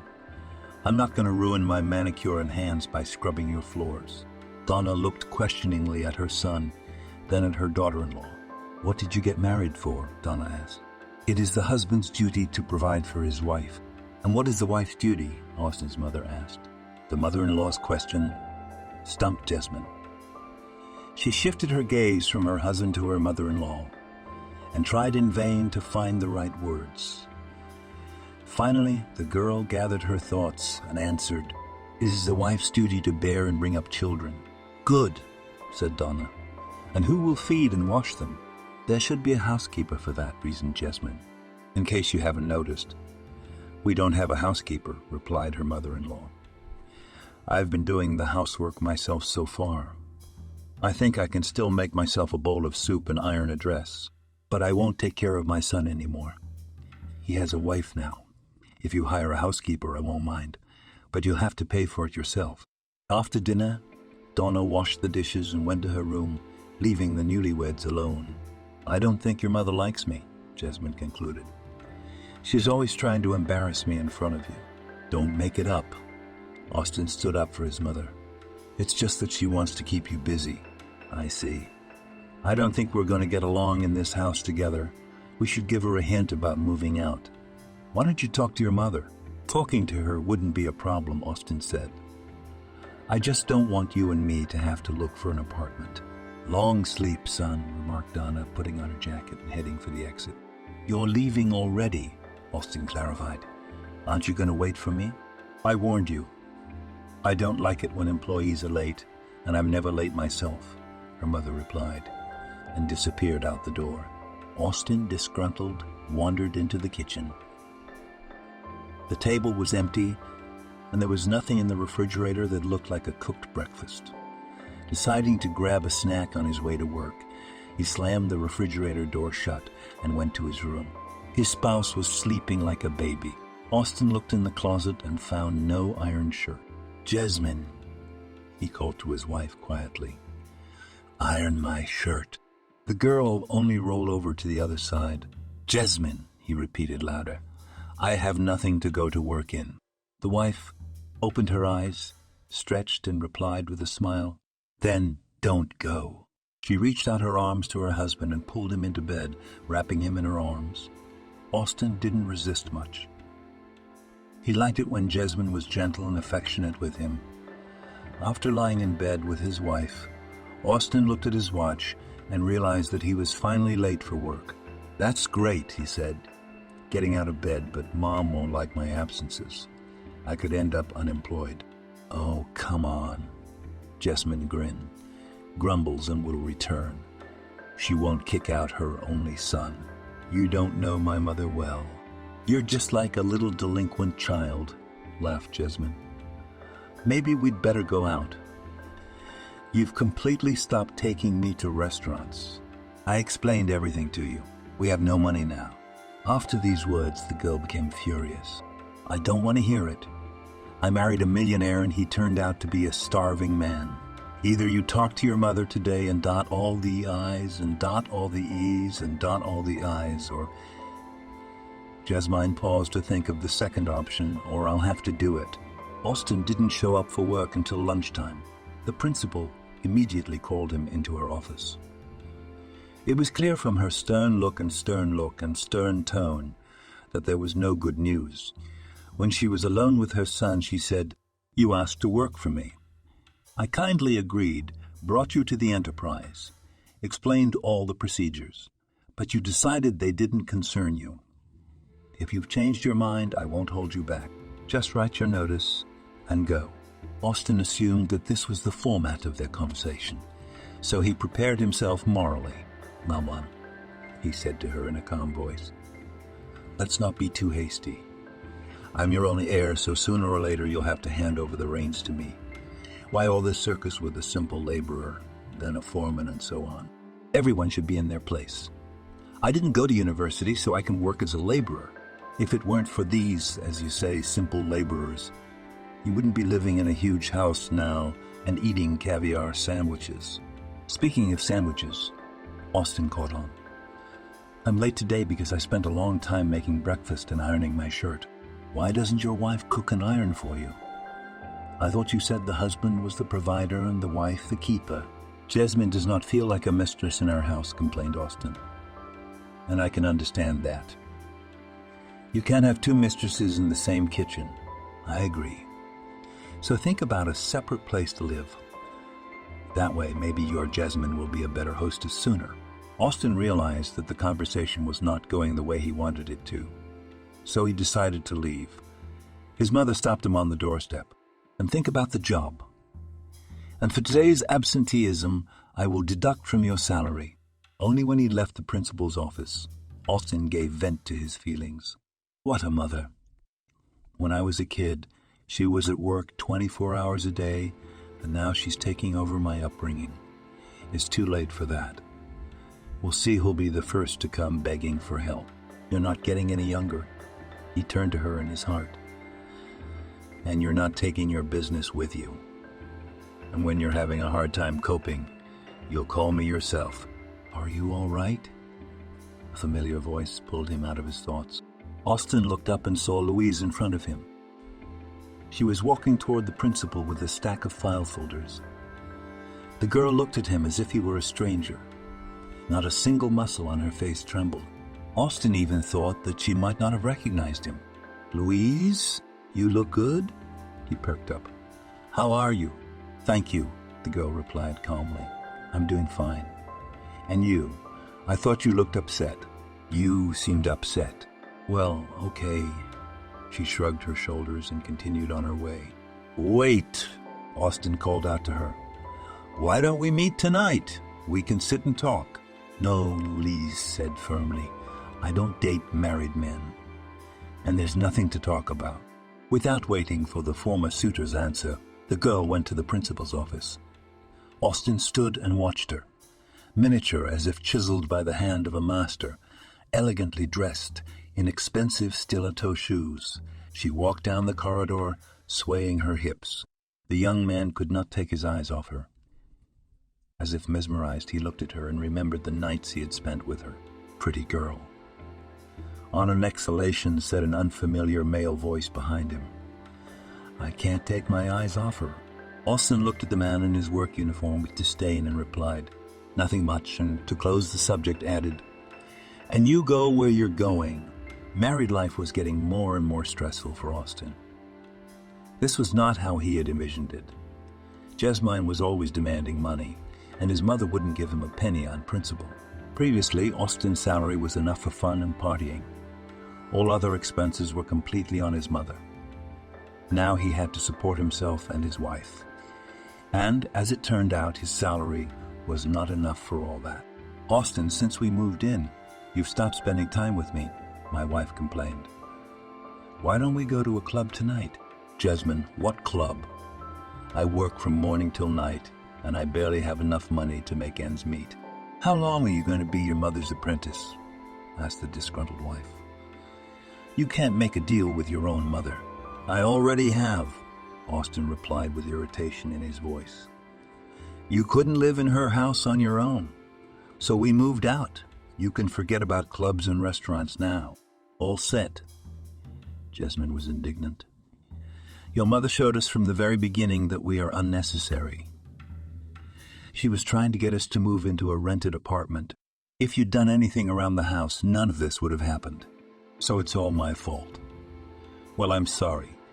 You should have told me you didn't want a wife, but a housekeeper. I've never held a rag or a frying pan since I was a kid. And you thought that if I married you, I'd become a cook and a cleaner. Wrong, hubby. If you can't earn a decent living for your wife, that's your problem, and you don't need to put it on your head. Letting out her anger, Jesmine immediately made a cute face, stretched her lips, and slammed her long eyelashes. Well, darling, why don't you ask your mother for money? Darling, Austin answered in her tone of voice. Don't you want to help me solve our problems? How? Like getting a job, he suggested. Oh, really? Are you kidding? What will my friends say? The girl said she was scared. They'll laugh at me. What's so funny about working? Only losers and peasants work. Do you think my mother and I are losers? Was your father, who made $1 million, a loser or a villain? Her husband's example stumped Jesmine, but she quickly thought of something to answer. My father is an exception, and you're a loser. Couldn't agree with your mother on the basics. Now you're just a coward to her. I have a feeling this conversation isn't going to get us anywhere, Austin concluded. Whether you like it or not, you're going to have to learn how to run a household. I don't have a single fresh shirt left. The refrigerator is empty. There's a thick layer of dust on the furniture and on the floor. I can't go on like this. Yes, I agree. I don't want to live in filth.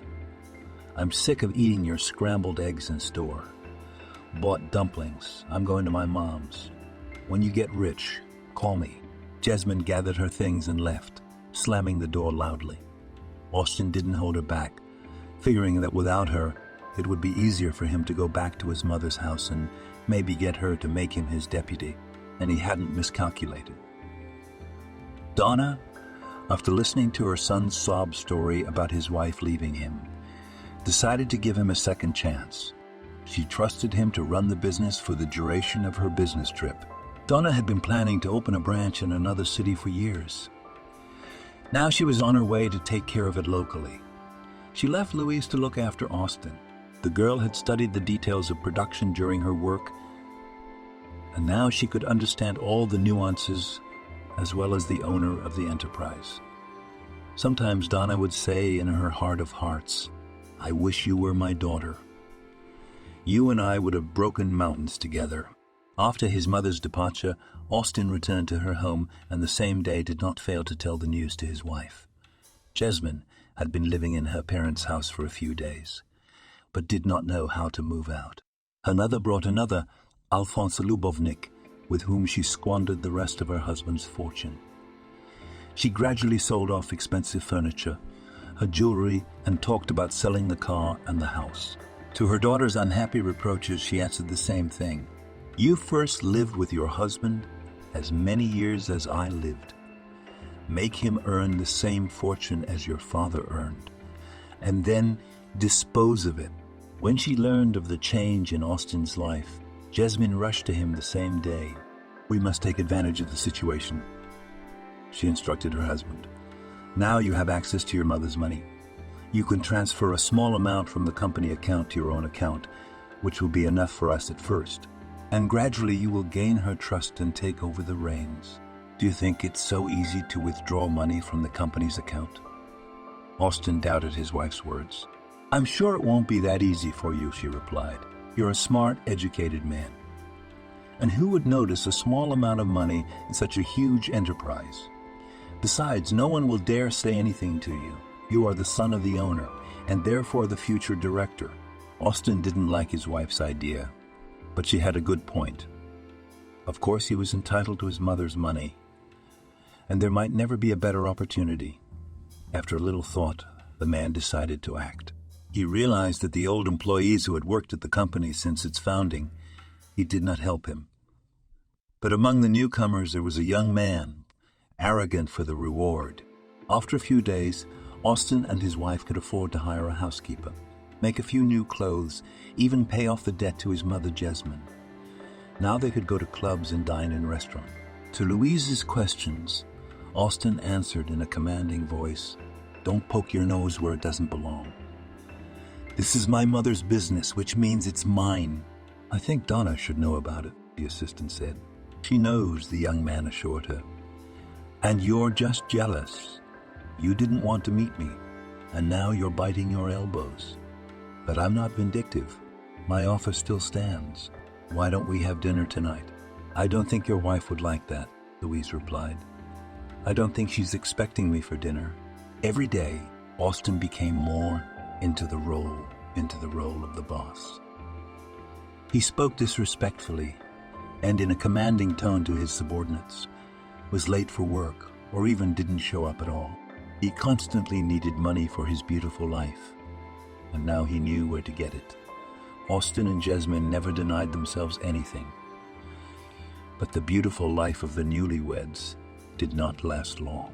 Donna soon found out about the shenanigans of her son and daughter-in-law. The business trip had to be interrupted early and returned to the city. "Maman." Austin was surprised to see his mother on the doorstep. "What are you doing here?" "Living," she answered dryly. "But you must be on a business trip." The young man still couldn't believe his eyes. "I should be," Donna confirmed, picking up her suitcase. "And you're supposed to be at work, shouldn't you?" Austin glanced at his watch and remained silent. Just then Jasmine's voice came from upstairs. "Austin."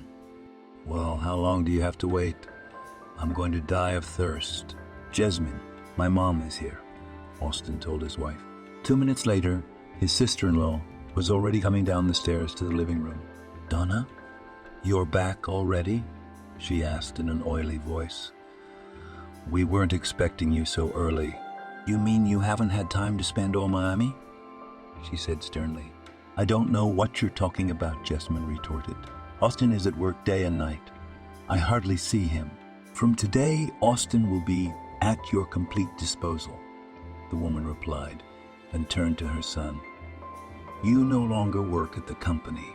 While Austin and Jasmine, dumbfounded by the arrival of their landlady, stood looking at each other, Donna dragged her suitcase to the second floor and disappeared into her room. But a moment later, she came out of her room and said, "And have the house cleared out by tonight. Mother, this is my house too. Don't forget, I'm your own son." Austin resented her. "You can't kick me out every time. The deed is mine, but you're not my son anymore. I will not tolerate traitors in my house. I've worked my whole life to make sure you had nothing. I gave you a great education.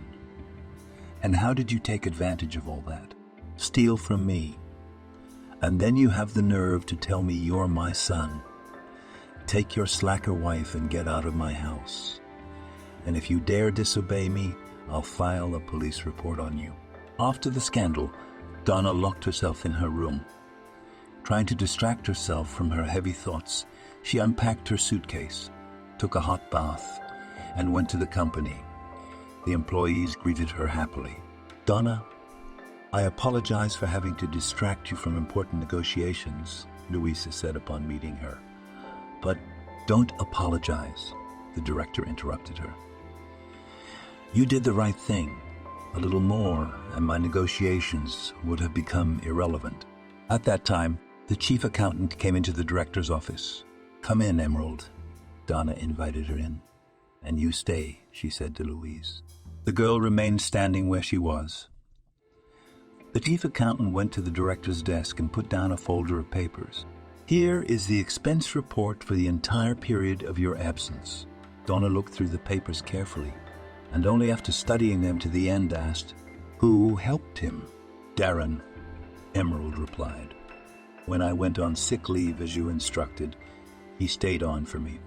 Austin promised him a generous reward. Of course, all the operations were not done without my knowledge, and strictly out of the money you left behind. I see, Donna said without hiding her disappointment. It was a pity that Austin had chosen to use the opportunity to prove himself as a leader, but I'd rather find out now that he's not capable of replacing me than have him ruin my business later. Donna, did you arrange this trip on purpose? Louise asked. Did you know about it before I called? It was a real and very successful business trip, the director replied. But I didn't immediately decide to entrust my son with the management of the company. I realized that he was inexperienced in this business, and I wanted to see how he would deal with the issues that arose, who he would consult, and whether he would do anything at all.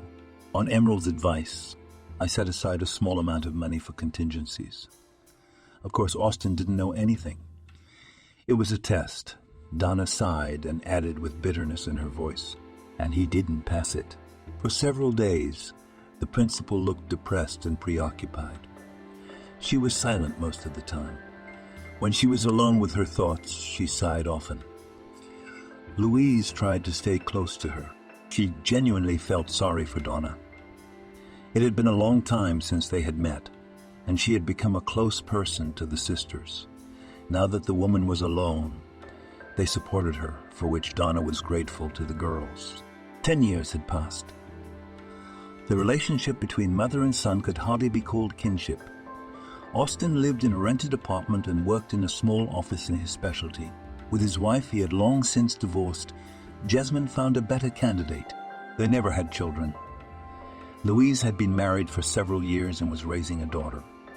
Martha graduated from high school and went to college. Donna supported the girls in everything. Over the years they had indeed become family. One day the director called Louisa into her office and said, I've decided to pass my brainchild on to you. You are the only one who will be able to carry on my work with dignity. And you? Are you going somewhere? No, I'll be around, and if you need me, I'll help you. But I'm getting restless. What about Austin? She asked uncertainly. He's your son. Austin is my son by blood, nothing more. You and Martha are my daughters in spirit, and you are more dear to me. I know I can rely on you. Unfortunately for me, I know I can rely on you. Unfortunately for me, I never got to be a mom to Austin. Donna, everyone makes mistakes. Louise tried to stick up for him. If he had, he'd come and apologize. But he still thinks he's wronged, and I have no desire to prove anything to him. Soon, Louise became director of the company. A year later, Donna died. It turned out she'd been ill for a long time, but she'd never told anyone. Austin, after the funeral, moved into his mother's house, but his joy was short-lived. Donna bequeathed the house to Louise and bought her son a spacious apartment. In addition, she opened a bank account in Austin's name, from which he could withdraw a certain amount each month. What a mother! The man cursed heartily when he heard about his parents' will. Leave everything to some housekeeper, and the son has to live in poverty. The housekeeper has done more for her than her own son. He heard a girl's voice from behind him. Martha looked at Austin with contempt and left the notary's office. Thank you for watching this video to the end. Subscribe to the channel. Like it, write comments if you like the story, and see you on the channel.